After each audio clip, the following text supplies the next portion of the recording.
ಚನ್ನಬಸಪ್ಪ ಚೆನ್ನಿ.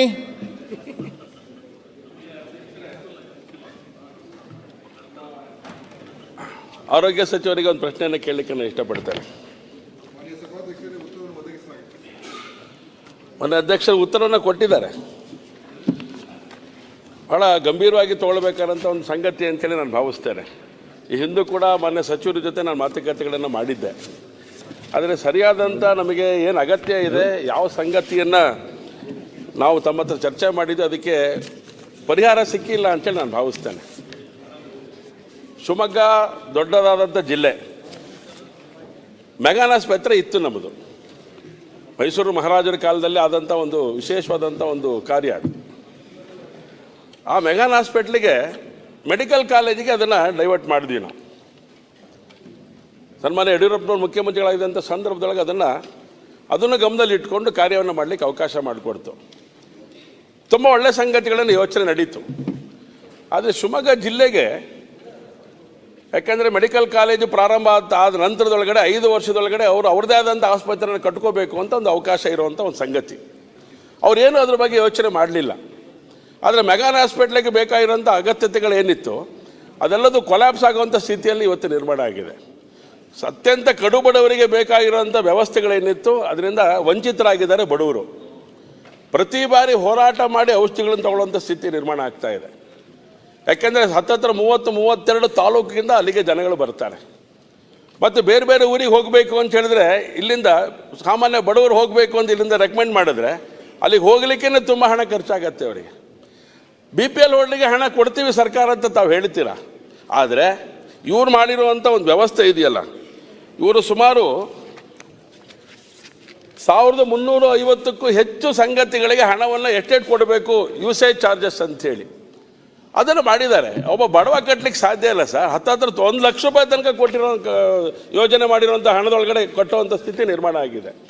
350ಕ್ಕೂ ಹೆಚ್ಚು ಇದಕ್ಕೆ ಹಣವನ್ನು ತೊಡಗಿಸುವಂಥ ಕೆಲಸವನ್ನು ಮಾನ್ಯ ಮೆಡಿಕಲ್ ಕಾಲೇಜಿನ ಸಚಿವರು ಮಾಡ್ತಾ ಇದ್ದಾರೆ, ಮೆಡಿಕಲ್ ಸಚಿವರು. ಇಲ್ಲಿ ಆಗಬೇಕಾದಂಥ ಸಂಗತಿ ಅಂತ ಹೇಳಿದ್ರೆ, ಅಲ್ಲಿ ಯಾವುದೇ ರೀತಿಯ ವ್ಯವಸ್ಥೆಗಳು ಸರಿಯಾಗಿ ಇವತ್ತಿಲ್ಲ.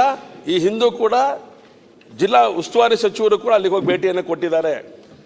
ನಾವು KDB ಮೀಟಿಂಗ್ಗಳಲ್ಲಿ ಚರ್ಚೆ ಮಾಡಿದ್ದೇವೆ. ಯಾವುದಕ್ಕೂ ನ್ಯಾಯ ಸಿಗಲಿಲ್ಲ. ವಿಧಾನಸಭಾ ಅಧಿವೇಶನ ಸಂದರ್ಭದೊಳಗಡೆ ನಿಮ್ಮ ಜೊತೆಗೆ ಮತ್ತು ಅವ್ರ ಜೊತೆಗೆ ಶಿವರಾಜ್ ಪಾಟೀಲ್ ಜೊತೆ ಸೇರಿಕೊಂಡು ನಾವು ಒಟ್ಟಿಗೆ ಜಾಯಿಂಟ್ ಮೀಟಿಂಗ್ ಮಾಡ್ತೀನಿ ಅಂತ ಹೇಳಿದರು. ಅದನ್ನು ಕೂಡ ಅದಕ್ಕೆ ಅವಕಾಶ ಕೊಡಲಿಲ್ಲ. ಆದರೆ ಇವತ್ತು ಆಗಬೇಕಾಗಿರೋದು ಏನು ಅಂತ ಹೇಳಿದ್ರೆ, ಶಿವಮೊಗ್ಗಕ್ಕೆ ಮೆಡಿಕಲ್ ಕಾಲೇಜ್ ಅಗತ್ಯ ಇದೆ ಅನ್ನೋಂಥ ಸಂಗತಿಯನ್ನು ನಾನು ನಿಮಗೆ ತಿಳಿಸಿದ್ದೇನೆ. ಯಾವುದೇ ಸರ್ಕಾರದ ಕಣ್ಮುಂದೆ ಇಲ್ಲ ಅನ್ನೋ ಸಂಗತಿಯನ್ನು ತಾವು ಹೇಳಿದ್ದೀರಾ. ಆದರೆ ಶಿವಮೊಗ್ಗ ಜಿಲ್ಲಾ ಆಸ್ಪತ್ರೆ ಬೇಕೋ ಬೇಡವೋ, ಇದು ನಮ್ಮ ಮೂಲಭೂತವಾಗಿರುವಂಥ ಪ್ರಶ್ನೆ. ಬೇಕು ಅಂಥೇಳಿ ನಿಮ್ಮ ಹತ್ರ ನಾವು ಮಾತಾಡಿರುವಂಥದ್ದು. ಅಗತ್ಯಕ್ಕೆ ತಕ್ಕಂತೆ ಯೋಚನೆಯನ್ನು ಮಾಡಬೇಕಾದ ಸಂಗತಿ ಇದೆ. 950 ನಮ್ಮದು ಬೆಡ್ ಇರುವಂಥ ಹಾಸ್ಪಿಟಲ್ ಇವತ್ತು. ಆದರೆ 2500ಕ್ಕೂ ಹೆಚ್ಚು ಜನ ಅಲ್ಲಿಗೆ ಬರ್ತಾರೆ. 2500 ಹೆಚ್ಚು ಜನ ಬರುವಂಥ ಸಂದರ್ಭದೊಳಗಡೆ ಹೇಗಿರಬೇಕು ನಮ್ಮ ಆಸ್ಪತ್ರೆ ಒಳಗಡೆ ನಡೆಯುವಂಥ ಸಂಗತಿಗಳು ಕೂಡ ನಡೀತಾ ಇದೆ.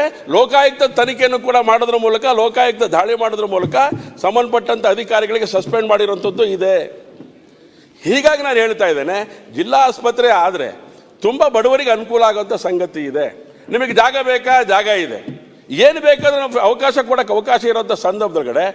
ಆದರೆ ನಮ್ಮ ಚನ್ನಬಸಪ್ಪ ಪ್ರಶ್ನೆ ಕೇಳಿ.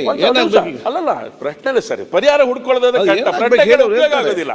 ಶರಣ್ ಪ್ರಕಾಶ್ ಪಾಟೀಲ್ರು ಇದ್ರ ಬಗ್ಗೆ ಆಲೋಚನೆ ಮಾಡಿದರೆ ಬಹಳ ಲಾಭ ಆಗತ್ತೆ. ನೀವು ಮೆಡಿಕಲ್ ಕಾಲೇಜನ್ನ ನೀವು ಮೇಂಟೈನ್ ಮಾಡ್ತಾ ಇದ್ದೀರಿ. ಮೆಡಿಕಲ್ ಕಾಲೇಜ್ ನಿಮ್ಮದೇ. 5 ವರ್ಷ ಆದಮೇಲೆ ನಿಮ್ಮದೇ ಆದಂಥ ಮೆಡಿಕಲ್ ನಿಮ್ಮದೊಂದು ಒಂದು ಆಸ್ಪತ್ರೆ ಕಟ್ಕೋಬೇಕು ನೀವು. ನಿಮಗಿರೋ ಕಂಡೀಷನ್ ಅದೇ ಇರೋದು. ಅದು ಮಾಡಲಿಲ್ಲ, ಯಾರೂ ಮಾಡಲಿಲ್ಲ. ಹೀಗಿರ್ಬೇಕಾದ್ರೆ ನಮ್ಮ ಜಿಲ್ಲಾ ಆಸ್ಪತ್ರೆ ನುಂಗು ನೀರು ಕುಡಿದು ಬಿಟ್ಟರೆ ಹೇಗಾಗತ್ತೆ? ನಮಗೆ ಜಿಲ್ಲಾ ಆಸ್ಪತ್ರೆ ಅಗತ್ಯ ಇದೆ, ಭಾಳ ಅವಶ್ಯಕತೆ ಇದೆ. ಅಲ್ಲಿ ನಡಿಬಾರ್ದಂಥ ಸಂಗತಿಗಳು ನಡೀತಾ ಇರೋದ್ರಿಂದ ಔಷಧಿಗಳೇ ಸಿಗ್ತಾ ಇಲ್ಲ. ಇಲ್ಲಿ ನೀವು ಯೂಸೇಜ್ ಚಾರ್ಜಸ್ಗಳನ್ನ 1 ಡಬಲ್ ಮಾಡ್ಕೊಂಡಿದ್ದೀರಿ ಮೊನ್ನೆ ಇತ್ತೀಚೆಗೆ 3 ತಿಂಗಳ ಕೆಳಗಡೆ, ಒಂದು 6 ತಿಂಗಳ ಕೆಳಗಡೆಗೆ. ಆದರೆ ಬಡವರಿಗೆ ಕಟ್ಟಕ್ಕೆ ಜಾಗ ಇದೆ, ಹಣ ಎಲ್ಲಿದೆ ಅವ್ರ ಹತ್ರ?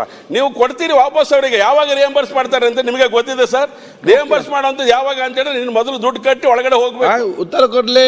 ಆಮೇಲೆ ನೀವು ಸರ್ಕಾರ ಕೊಡೋದು. ನನ್ನ ದುಡ್ಡೇ ಇಲ್ಲ ನಾನು ಆಸ್ಪತ್ರೆ ಹೋಗ್ಲಿಕ್ಕೆ, ನಾನೇನು ಮಾಡಬೇಕು? ಉತ್ತರ ಕೊಡ್ಲಿ. ಆಯ್ತು, ಕೊಡಿ ಸರ್, ಉತ್ತರ ಕೊಡಿ. ನಂಗೆ ಚರ್ಚೆಗೆ ಅವಕಾಶ ಕೊಡಿ. ಚರ್ಚೆ ಇಲ್ಲ, ಕ್ಲಾರಿಫಿಕೇಶನ್. ಈಗ ಮಾನ್ಯ ಚನ್ನಬಸಪ್ಪನವರು ಶಿವಮೊಗ್ಗ ಜಿಲ್ಲೆಯಲ್ಲಿ ಮತ್ತೊಂದು ಅವ್ರ ಮುಖ್ಯವಾಗಿ ಅವರ ಪ್ರಶ್ನೆಯ ಉದ್ದೇಶ ಏನಂತ ಹೇಳಿದ್ರೆ ಅವ್ರಿಗೆ ಇನ್ನೊಂದು ಜಿಲ್ಲಾ ಆಸ್ಪತ್ರೆ ಕೊಡಿ ಅಷ್ಟೇ.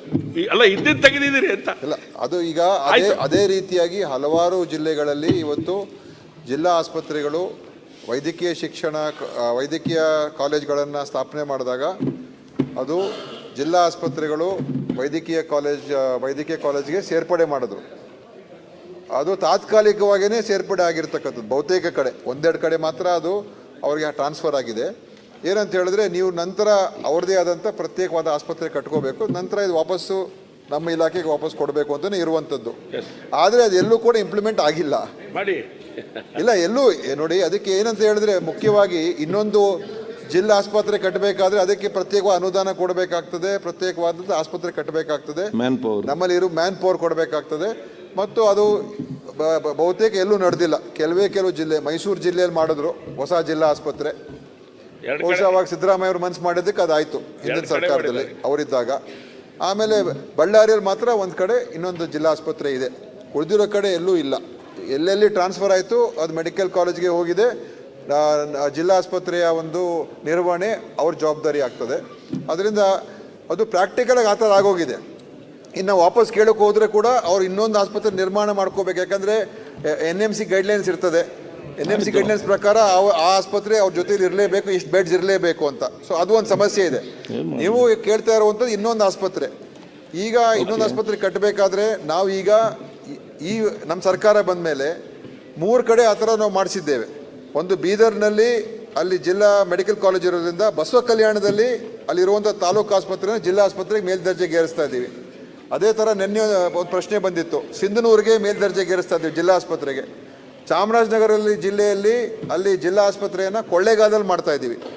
ಅದೇ ಜಿಲ್ಲಾ ಕೇಂದ್ರದಲ್ಲಿ ಮಾಡ್ತಾ ಇಲ್ಲ, ಇನ್ನೊಂದು ಜಾಗದಲ್ಲಿ ಜಿಲ್ಲಾ ಆಸ್ಪತ್ರೆ ಮಟ್ಟಕ್ಕೆ ತೊಗೊಂಡು ಹೋಗ್ತಾ ಇದ್ದೀವಿ. ಸೊ 3 ಕಡೆ ನಾವು ಮಾಡಿದ್ದೇವೆ. ಇನ್ನು ಉಳಿದಿರೋ ಭಾಗಗಳಲ್ಲೂ ಕೂಡ ಹಂತವಾಗಿ ಮಾಡ್ಕೊಂಡು ಹೋಗ್ಬೇಕು, ಏಕಕಾಲದಲ್ಲಿ ಎಲ್ಲ ಮಾಡೋಕ್ಕಾಗಲ್ಲ. ಈಗ ಶಿವಮೊಗ್ಗದ ಏನಾಯ್ತು? ಸೊ ಶಿವಮೊಗ್ಗ ಸದ್ಯದಲ್ಲಿ ನಮ್ಮ ಮುಂದೆ ಇಲ್ಲ. ಮುಂದಿನ ದಿವಸಗಳಲ್ಲಿ ಅದು ಎಲ್ಲಿ ಮಾಡಬೇಕು, ಹೇಗೆ ಮಾಡಬೇಕು ಅಂತ ಚರ್ಚೆ ಮಾಡ್ಬೋದು. ಹೇಳಿದ್ರೆ ಸಾಗರ ಇದೆ, ತೀರ್ಥಹಳ್ಳಿ ಇದೆ, ಸೊರಬ ಇದೆ, ಭದ್ರಾವತಿ ಇದೆ, ಅಲ್ಲೆಲ್ಲಾದ್ರೂ ಒಂದು ಕಡೆ ಇರುವಂತ ಆಸ್ಪತ್ರೆಗೆ ಈಗ 100 ಬೆಡ್ ತಾಲೂಕು ಆಸ್ಪತ್ರೆ ಇರ್ತದೆ, ಅದಕ್ಕೆ ಇನ್ನೊಂದು 150 ಬೆಡ್ ಸೇರಿಸಿದ್ರೆ 250 ಬೆಡ್ಗೆ ಅವಾಗ ನಾವು ಇನ್ನೊಂದು ಜಿಲ್ಲಾ ಆಸ್ಪತ್ರೆಗೆ ತಗೊಂಡು ಹೋಗ್ಬೋದು. ಶಿವಮೊಗ್ಗ ನಗರದಲ್ಲಿ ಮಾಡ್ತಕ್ಕಂಥ ಯಾವ ಪ್ರಸ್ತಾವನೆ ಇಲ್ಲ. ಹೆಚ್ಚಿನ ವಿಡಿಯೋಗಳಿಗೆ ಪ್ರತಿಧ್ವನಿ ಯೂಟ್ಯೂಬ್ ಚಾನೆಲ್ ಸಬ್ಸ್ಕ್ರೈಬ್ ಮಾಡಿ, ಬೆಲ್ ಐಕಾನ್ ಕ್ಲಿಕ್ ಮಾಡಿ.